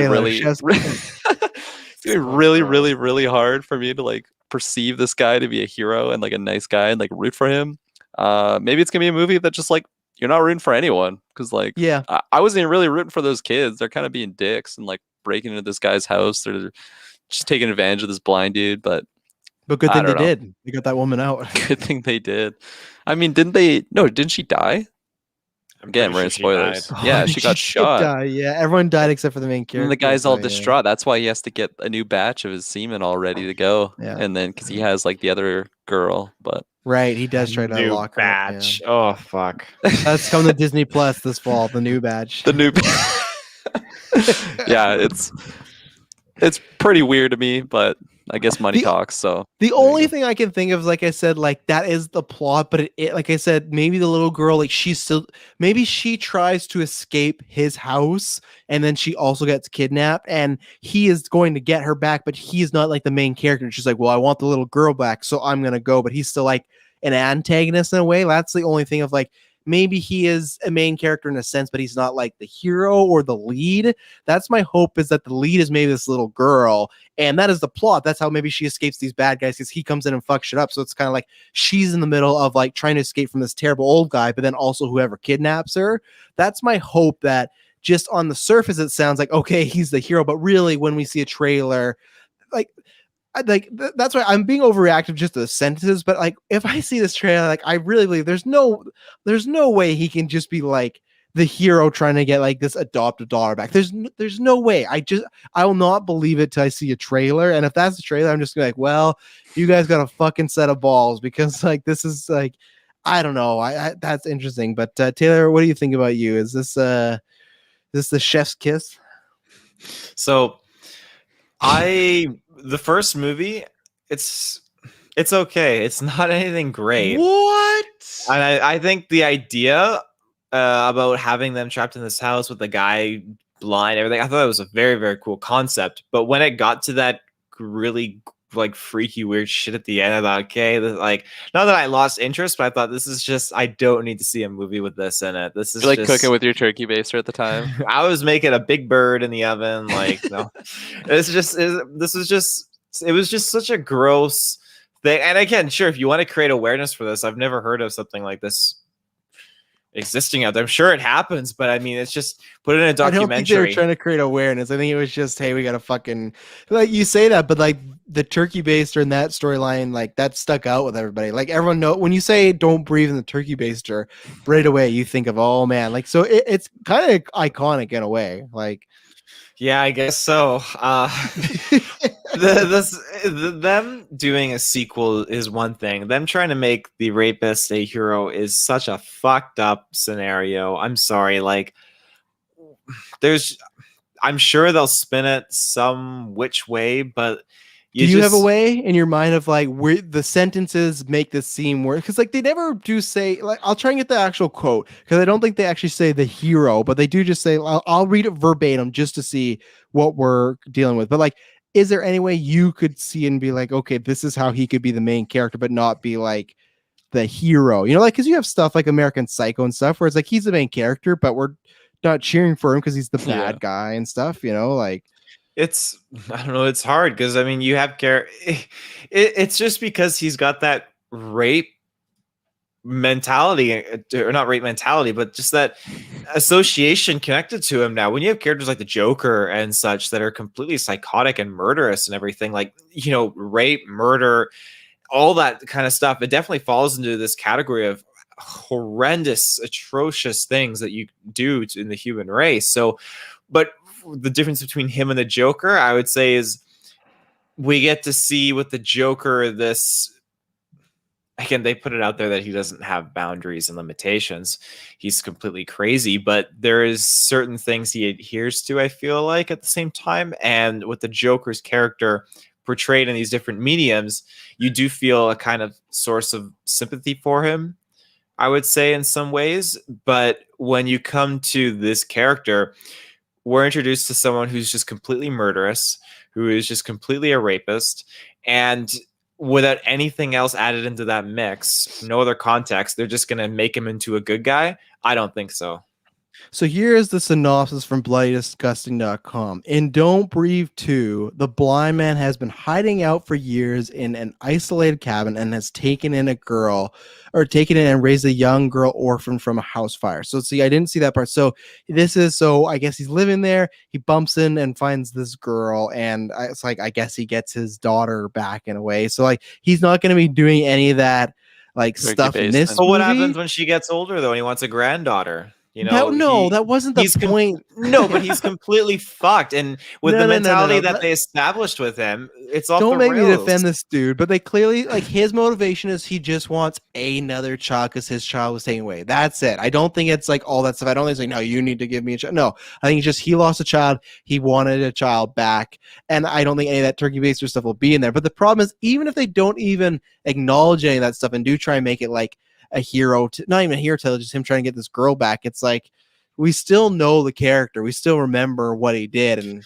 so here's my pitch to you: that what is going to be the equivalent of the turkey baster scene? Because we're going to get something fucked up on this film. So what do they do to top also that? Another thing is here, because I don't know why they like bloody disgusting. What two articles is like? Look at this. They bolded half the plot, and then the other plot is not bolded. So I thought that was something else, but no.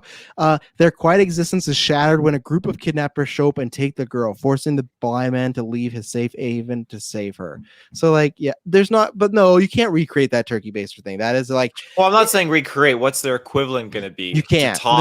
There may be extreme violence, but that, because to me that turkey baster like represented a lot of things of like terrible things, but also just like the plot, just like a shock moment. It's something you'd never seen in a movie before, like used in that context. Like people in comedies had made jokes about turkey basters, but there was like, and the fact that it gets shoved in his mouth and everything like that, like there's nothing that can top that, unless he's like his weapon of choice is just like a turkey baster and he's going around trying to kill these dudes. Like unless they're going just full on crazy, no. But this plot sounds like back in the day when we used to get like straight to DVD sequels of movies that did kind of all right and there was enough of a fan, but like I don't know, like I think I'll give this a chance. I'll definitely watch because I'm not like I love the first one. The first one is like one of the best thrillers I've seen in quite a while. And Fede Alvarez, who did the Evil Dead remake, he is just so good. I'm excited to see what he does next. But yeah, I don't know. That's still a weird pitch to me. Really weird.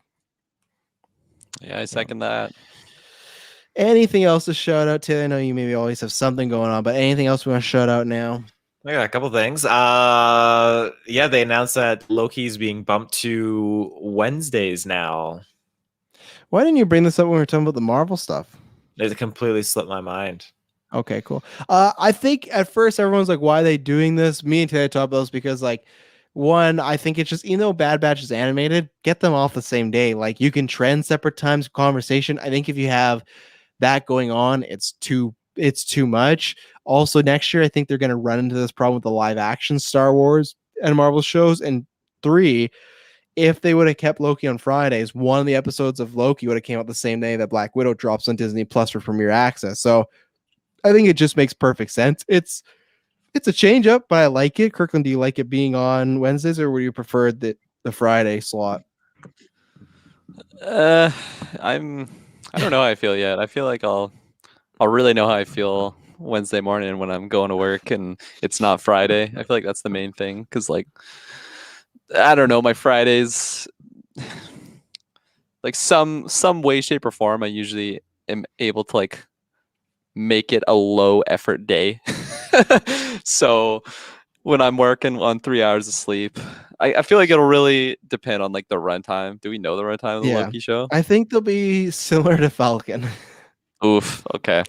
I don't know long, but similar. Like probably that more 40-minute spectrum. I think I'm in the camp. I prefer it on the Thursday night, or I guess it'd be Friday at midnight. But yeah. Taylor, you a fan of that? I would prefer it to be on the Thursday evenings, but yeah, it's tough. I mean, again, I'm going to be juggling the Bad Batch and Loki back and forth like this, so yeah, you're going to be taking it all in. Oh yeah, All turkey the basters, basters. both sides. I was like, who's gonna make the baster joke first? I was gonna, but like, I'm not gonna do it because I know one of these two are gonna do it. So We both did it, yeah. yeah, but yeah, it's gonna be 6 episodes. Starts June 9th now instead of June 11th, and yeah, it's exciting. I'm so excited for the show, so I can't. I'm can't so wait to get excited my for the show. Yeah. grubby eyes on it. You know. All right, what else, Taylor? I had another piece of news, but Hacking loogies in the mic. syringes. I love that he God said a damn. few things, but really he only has one thing, and he's like trying to find something else. You know, No, like, he's trying to find a He's better like the Google synopsis. News tab. Yeah. What do you guys think about this? I'm not gonna get into it. This DJF or what was it? The DJT desk Twitter account. That's what Taylor wants to talk about. I don't know what that yeah, is. of course. No, I Do you wanted know to what talk that is, about. Taylor? Do I? Yeah. You played off like you did. You're like, oh yeah, I know what it is. No, just to get not even political. What? I don't actually fucking care. You're already in Donald- there. You're already in the weeds. Yeah, Donald Trump tried to make another Twitter account like yesterday, and it got banned right away. But it was at DJT desk, and it was like from the tweets of from the thoughts of the former the 45th whatever president and whatnot. And then they got caught wind of it. And like, dude, you've been banned on Twitter. So yeah, that didn't happen. I see. So- Go ahead, Kirkland. Nothing. Oh, you weren't gonna say anything? I was gonna say his Facebook ban got removed, didn't he? Or did it get No, they're re-banned? keeping it. Yeah. Okay, there you go. Did Taylor just shake his head? No. No, I was shaking his head that it didn't get removed. He was still Okay. banned. I was shaking his head. Sure, Speaking partially in third person, partially Yeah. in first person. Uh, Oh boy. The other thing I want to talk about was the potential leak for Battlefront 3. You have the synopsis. I got the synopsis, yeah. So yeah, it again, it was supposedly leaked at an investors meeting of sorts, but apparently it shows, I think, Ahsoka's appearance from The Mandalorian, which is kind of cool. So I think it'll be tricky to kind of like push it a little bit, because we were talking about that, Travis. You made some good points, but I think they're going to be doing along the lines, if this is at all a realistic leak, they're going to go along the route of it being my freaking door. My cat came in. It's going to go along the route of them having grounded space battles. Yeah, grounded space battles, which is something that they had in the original Battlefront 3 that never came to be. I think that's huge, like galactic scale selling point. That's something I've wanted for a long time. But again, new heroes as well. I think that's huge. Get Ahsoka in there. I don't know how you top so much of the clone stuff in Battlefront 2, but it's doable. So, Cat making a little appearance behind you. Yeah, no, you were right, because I was talking about this with Taylor's you're private. laughing at. Kind of. I think I'm more just laughing at you. Like I was like, oh, they use so many characters, but there is still tons of like legend stuff and like Mandalorian and like Rebels and Clone Wars. So it's like, yeah, they can pull a lot. And no, I thought Taylor was going to be bringing up how Xbox is, not making profit from Game Pass and consoles and all that. No, stuff, but on that note, I want to talk about them potentially making a Mandalorian game. That's pretty cool. Sure, we can talk about that next. I think Battlefront 3 is because the other thing I thought you didn't. Tell me if I'm wrong. I thought the other thing we talked about is that they might make it more Fortnite, Call of Duty, Warzone-esque, where seasons and stuff like that. Or was I wrong? It would be season based, instead of DLC. I think that's a smart way to take it, because they were kind of going in that route already. And the thing is, near the end, people did like the game and came around on it, but it's always about first impressions, right? A long time ago, we talked about the girl in the alleyway. And if you don't know about the girl in the alleyway, it's like if you're on a blind date and you're walking on that blind date and you look down the alleyway and she's just getting it on with a dude and you go, oh, okay, that's different. Like I'm about to go on a date with this woman. And that was Battlefront, where it's just like, yeah, this seems nice, but that's not exactly what I was expecting for a first date. And I think a lot of people, because the first one didn't go well and the second one didn't go well, I think if the second one had done better, I don't think the third one's a tough sell. But the fact that they've kind of had two strikes, it's I think gonna be tough. I think it will nowhere near sell what the first two did. So, but the seasons interest me. So, Kirkland, is that something that interests you, or you think just Battlefront 3 is kind of off your radar? Yeah, it's kind of been off my radar. I feel like if I got that EA access, like that would be kind of the time that I would jump EA on it Play. probably. Oh yeah, sorry, EA Play. It's tough for me to justify drop it. Like I've just already kind of limited myself on like game purchases. Travis knows more than anyone. It's tough for me to get through games these days. So Oh yeah. I no He's longer want still to be working on dropping He's still working on the original Zelda, so Here the I've original got Zelda. some interesting Star Wars game facts for you guys. So, okay, wait. Where are we going with this? Just Star Wars game facts? What the fuck is this? Is well, this because about we're talking about sales for Battlefront and like Kirkland's investment in Battlefront 3 and stuff. okay? Okay. Okay. Let's see. There's a I connection. see the link. It's small, but I see. No, I'm not giving him the credit yet. Let's hear these facts first. So the 10 all-time best-selling Star Wars games in the US. This is just Is it random Empire at shit. War? No, Empire War is not on there. But the number one rank is Star Wars Battlefront from 2015. So that's number one best-selling. The second one is Fallen Order. The third one would then be Battlefront 2. So obviously didn't do as good as Battlefront 1. The fourth is Lego Star Wars: The Complete Saga. 5 is Star Wars: The Force Unleashed. 6 is the original Star Wars Battlefront 2. 7 is Lego Star Wars 2, the original trilogy. 8 is Lego Star Wars. 9 is the original Star Wars Battlefront. And 10 is Star Wars Shadows of the Empire. So there you go, folks. Damn, Empire at War. Not even on the top 10. I saw them just release this on May the 4th, actually, recently. So I just found it very interesting. Travis, do you see the connection? No, not really. I don't know if that was worth the journey we went on, but we got there.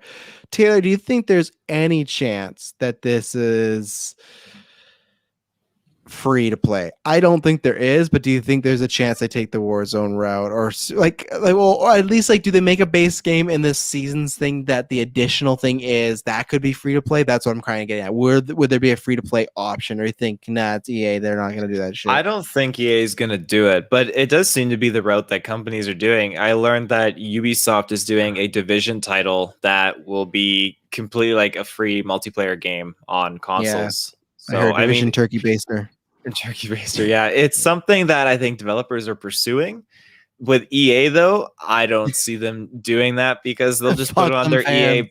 Yeah, well, they'll put it on EA Access or EA Play, or whatever you call it, right? So, I mean, they're not gonna make it free. They'll put it on there after they sell it.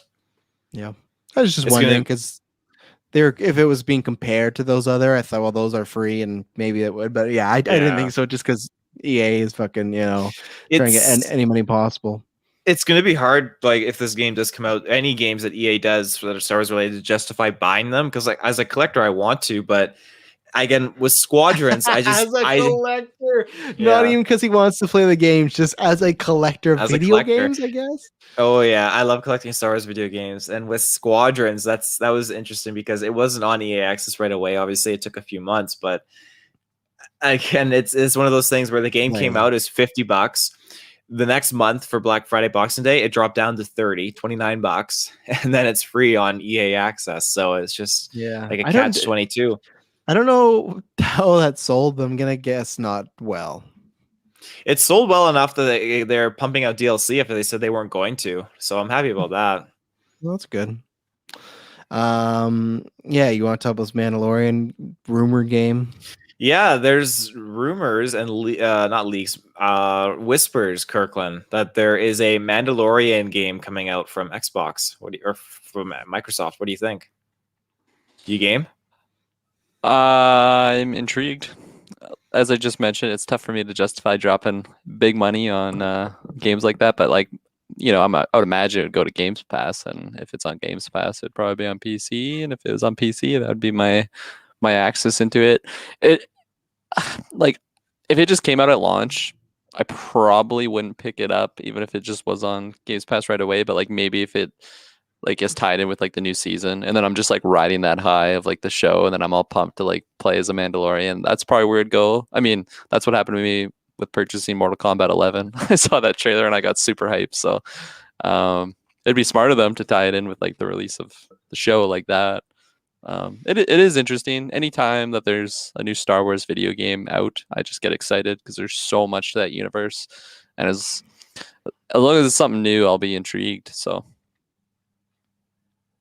Yeah, I've said for a while they gotta, after season 1, if nobody at Lucasfilm was like, we got to make a Mandalorian game, they're fucking idiots over there, because like Mandalorian season 1 is a video game. We've talked about this before, right? Like it feels like the updating gear, the side missions. So I think it'd be perfect if they gone exclusive. That would be huge, because obviously Sony's been getting Marvel stuff, but I don't think Star Wars has had an exclusive. Maybe some of those retro games, but anything new has been all consoles. So I think that would be huge for them. Yeah, again, as far as Games Pass, because a bunch of financials came out for all the consoles and whatnot, and Xbox still, losing that race. Sorry, Taylor. I know I own Xbox, but just I wouldn't say they're losing the race; they're just losing money. But they're still putting shit out, so I'll take it. They're still losing the race. When you get outsold 2-1, that's losing the race, my friend. That's not great odds. It never was a race for them. Yeah, all right, sure, Phil. Yeah, all right. That's what the loser always says. And then, like, as I've talked about before, taking me, I don't know if you said that. I shared the video E3 2018 when they're like, we're making all these like current about like day one Game Pass. I'm happy for fans. I'm happy for myself, but it's just like the fact that we learned, yeah, Game Pass has never made a profit is like, which makes sense, because it's just like, how could it? Like, it doesn't make financial sense. And I wonder if they got enough money to back them, or if that will eventually run them down, because there's these rumors of them trying to get on PlayStation and then Nintendo. But if this was true, I think this would be a huge move. Obviously, got Bethesda coming out, so that's also huge as well. So, hey, I'm down. I got an Xbox. That's a good thing about having both consoles. I really don't care now, because I like them both. There's pros and cons for both, like each one. I have different games, and I buy my PlayStation for exclusive games. I've always said Xbox needs to make exclusive games. Now they got Bethesda. We'll see if they do that, but I've always said they should do that. Yeah, some fans might be pissed, but that's business. That's how PlayStation became this monster they are. The PlayStation 5, which you can't get consoles of lots of times, which is hard to get, in the middle of COVID, at this time, it sold more than the PS4 did, which is crazy to think about. So it just shows like the power of that brand they've cemented themselves. And I think that was because they make great quality games, and games where you could only play there. So I think Bethesda, Mandalorian, that's what you got to do. None of this like, oh, we want to play with everyone bullshit. If you want to do that, fine. But if you want to be top dog again, like, make some big power moves. And if you got a Mandalorian exclusive game, that's a power move right there. So I hope it's true. I will get excited depending on who they say is making it, though, because they could get anybody to make this game, and it might be like, this isn't a great studio. So that interests me more of like, yeah, sure, Mandalorian exclusive game, solo RPG, maybe adventure, great. But it's all about, to me, the developer on this one. Because if it's just kind of, I don't know if it's the people making Halo, I'd go, well, we're kind of fucked now, because we're gonna get that ugly monster dude in it. So that's the thing where it's just like, that's the most important key. If this is real, who's making it? And I don't think that rumor's out there. I'm not sure if that was attached to that, because I think I'd seen somebody tweet about this, but you knew more about this than me. So I'm not sure if that was out there as far as who's making this game right now. So. Mm-hmm. Well, because we were talking about, again, and we can kind of segue this to another topic here. Fallen Order 2 had a possible leaked release date of 2023. And it's just throwing the topics out. Look at that. Yeah. I was on the bench of there not being that much hype by the time that game comes around, because it's now open hunting season. All these other developers are going to be putting games out, right? So by the time that comes around, like, you made a point, you have the EA game, or not EA, the Ubisoft title that comes out, open world. Maybe we'll play as Jedi in that, who knows? But the only thing going for Fallen Order is the unique combat abilities of being a Jedi, which, again, I don't mind being a Jedi in Battlefront. I like that, but I feel like Fallen Order 2, it's going to have a run for its money. Two things. You said that's the only thing. I disagree as far as, one, the story as well. That I thought the story was fine, but lots of people liked Cal. So lots of people want him in live action. So it helps that you have a lead that people like. And 3, it has goodwill. Like, you and me and Dylan, like, we all liked the game, but we were much more lower than everybody else. Lots of people thought that should have been like a Game of Year nomination, stuff like that. Like, people loved Fallen Order. So I think it will still have the hype. The point I made to Taylor in our private chat was, okay, the Ubisoft game is the one that might be the most, like, because they've just said it's like, it sounds like they're doing Assassin's Creed, but Star Wars, right? So that has similar elements, adventure, little RPG, skill tree, but I think that could be completely different, way more open world. You look at what are KOTOR, more and more, there's more evidence that it's actually happening. That's a full more like RPG, and that's a remake, so that's different.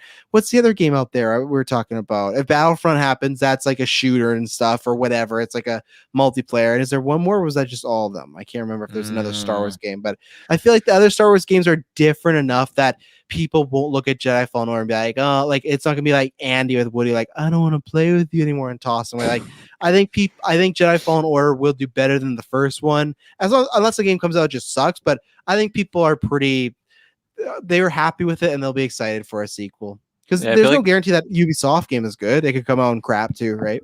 I feel like all the cons I've heard with Fallen Order is bug related, so hopefully they can fix that on the launch, because I know those were pretty bad at launch. And like I have a buddy that literally just played through it like weeks ago, and he's like, dude, there's moments where it was just so I'm like, really? It's been out for like years and it's still like that. So that's a little unfortunate, but like the story wise, gameplay wise, I know majority of people really, really, really liked it. Yeah, so you don't see, even if it comes out 2 years from now, because the rumored date was 2023, you don't think there's any worry of that game losing hype? No, I don't think so. I think it's like made a big enough stamp in people's memory. At least that have played it, because like even people that aren't particularly interested in Star Wars, they were like interested in it because of like the Dark Souls feels. And like I have a couple buddies at work that aren't interested in Star Wars, but they love that game for like the combat and all that stuff. And then obviously you have the Star Wars fans that love it for the Star Wars stuff. So I feel like it had a healthy middle ground. I think it'll hold up like hype wise. So Taylor, you still on that side of the fence, or are you coming around on it being successful? Well, I mean, I'm not saying it's not going to be successful. I'm saying it's just going to run for its money. You know, there's all these other companies coming forth. Nintendo's got their Battle Arena Star Wars game they're putting out on the Switch. So, you know, there's some... But what happens if there's a chance I don't think this would be the case, but what happens in 2023 if that's the only Star Wars games that comes out? Like, that doesn't really have to run for its money if that's the only Star Wars game that comes out. If it's the only game, then I'll chew on my words and swallow it. But it's... I would be shocked if that's the case. EA just has this tendency to just take long strides with their game releases, and I feel like they're just so used to it being their monopoly. Yeah, I could see Battlefront being next year and then this being the year after. The KOTOR remake, who knows? Because we get more evidence that it's real. And actually, I think the last report says it's more far along than people think. But we don't know. Does that mean far along, like halfway through? Does that mean this E3 we're going to get a fucking announcement like, hey, KOTOR's coming out this fall? And man, talk about... I could fill a lot of turkey basters that, you know what I'm saying? Like, when were you thinking Battlefront 3 would release? Let's say next fall. So 2022 fall. I could see that, because there's no way we'll see anything until after their Battlefield 6 comes out. Yeah. Because that's the next thing they're pushing. So yeah, you won't see anything till 2022. Is that coming out fall this year? It's supposed to be, I think, fourth quarter of 2021. Yeah. So that to me makes sense. And they've released Battlefield and Battlefront in fall every time, right? And I think they could time it soon. I think 2023, if everything goes planned, is one of the Star Wars movie. I think that's either Patty Jenkins or Taika Waititi's movie. So they like to do those dates. So yeah, I could see, actually that's 2023, so maybe not. But yeah, I think... Because Battlefront 3, I bet, is a bit more far along than we think. I think they've been working on it just because, like, yeah, people didn't like it, but they it's still brand, like you said. No matter what, it's the number 1, number 2 selling game. The last one got a lot of shit, but it's still number 2, the most Star Wars selling games, right? So it worked out. Like, it's just it has a name. It'll get people. You know, probably it'll get me again. We'll see. But anything else? Any other topics, Taylor? I don't think I have any. What about you, Kirklin? You got something juicy over there? I have no juice on this evening. But you got a turkey baster, don't you? It's all in there. Yeah. That's why he has none left. Ladies and gentlemen, thank you very much for tuning in to this newscast. We will be back next week with reviews and newscasts and the whole shebang. And we promise you until then, I'll not be boring. Bye-bye. Peace.